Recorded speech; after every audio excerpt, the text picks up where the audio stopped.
Using the Extron system is very simple. You have your on and off buttons. You can determine the current state of the Extron system by the illuminated button. In this case, off is illuminated. There are 4 display sources to which to choose from. PC, which is currently illuminated, goes to our computer. HDMI, which corresponds to the HDMI cable. Laptop, which corresponds to the mini display cable. And VGA, which goes to our wireless presenter, and depending on which room you're in, ShareLink or Hostess.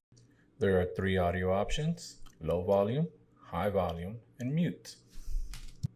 The audio level is determined by the light up circles above the volume control. You go from 1 to 5. In this case, it is at a 4. Aux video is used to freeze what's currently projected on the projector screen.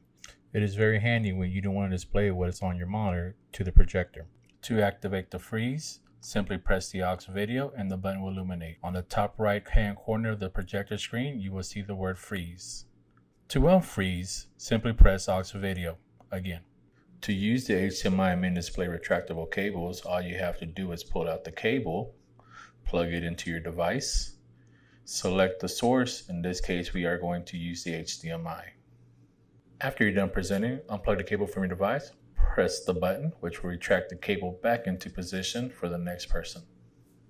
The Extron touch panel offers charging capabilities, 2 USB charging ports, and 2 AC outlets, which allows you to charge up to 4 devices at one time.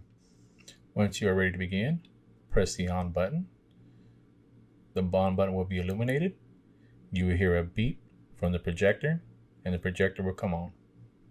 After you're done presenting, press the off button to turn off the Extron system. You will hear 2 beeps from the projector, also indicating that the projector has shut down.